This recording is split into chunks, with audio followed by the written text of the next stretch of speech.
ओम प्रकाश राजभर उत्तर प्रदेश की राजनीति में चर्चाओं में रहने वाला नाम। बता दें कि एनडीए का हिस्सा रहते हुए ओपी राजभर को एकमात्र सीट मिली थी घोसी, जहां से उन्होंने अपने बेटे को चुनाव लड़वाया। अरविंद राजभर की वहां से हार होते ही जो पिता थे उनके ओपी राजभर, वो खुले तौर पर भारतीय जनता पार्टी पर हमला बोलते हैं। साफ तौर पर कहते हैं कि जो मेरे अपने लोग थे जिन्होंने मेरे साथ धोखेबाजी की, अब उनको सबक सिखाने का मौका आ गया है। इसी कड़ी में ओपी राजभर ने अब अपने चुनाव चिन्ह बदलने का फैसला किया। उन्होंने खुले तौर पर कहा कि छड़ी जो चुनाव चिन्ह है उसको भूल जाइए, अब कुछ नया चुनाव चिन्ह आ सकता है। लेकिन जिस तरीके से लोकसभा चुनाव के बाद ओपी राजभर खामोश नजर आ रहे हैं, आखिर ओपी राजभर के मन में चल क्या रहा है? क्या ओपी राजभर एक बार फिर से समाजवादी पार्टी का दामन थामेंगे?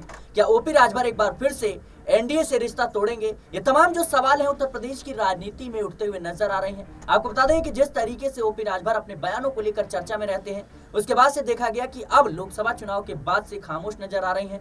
खुले तौर पर देखा जाए तो उनके जो विधायक बेदीराम का नाम पेपर लीक से जुड़ा, और जो उनके बेदीराम विधायक हैं वो उन पर कहीं ना कहीं 8 मुकदमे दर्ज हैं पेपर लीक से जुड़े। ऐसे में अब उनकी मुश्किलें जो है वो बढ़ने वाली हैं। एनडीए का हिस्सा रहते हुए अब कहीं ना कहीं और ज्यादा वो मुसीबतों में घिरते हुए नजर आ रहे हैं।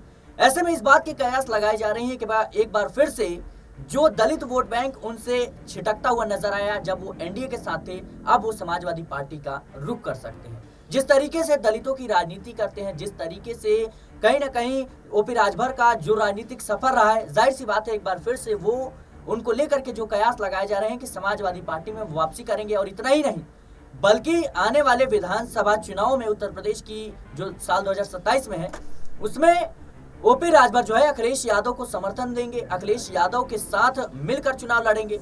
ऐसे में भारतीय जनता पार्टी की मुश्किलें बढ़ने वाली हैं, क्योंकि भारतीय जनता पार्टी का जो समर्थन है वो कहीं ना कहीं ओपी राजभर को प्राप्त था, क्योंकि भारतीय जनता पार्टी इस लोकसभा चुनाव में बहुमत के आंकड़े को पार नहीं कर पाई, और बहुमत के आंकड़े को पार कराने में इन छोटे जो सहयोगी दल थे इनका काफी ज्यादा योगदान था। ऐसे में भले ही घोसी सीट से जो है ओपी राजभर के बेटे अरविंद राजभर की हार हुई है, लेकिन आने वाले विधानसभा चुनाव में ओपी राजभर पश्चिमी उत्तर प्रदेश में काफी बड़ा योगदान दे सकते हैं, और ये शायद भारतीय जनता पार्टी के लिए एक बड़ा झटका हो सकता है। फिलहाल ओपी राजभर के इस खामोशी को लेकर के आपकी क्या राय है, हमें कमेंट बॉक्स में जरूर बताएं। देश और दुनिया की तमाम खबरों के लिए बने रहें नेशनल पॉलिटिकल बाइट के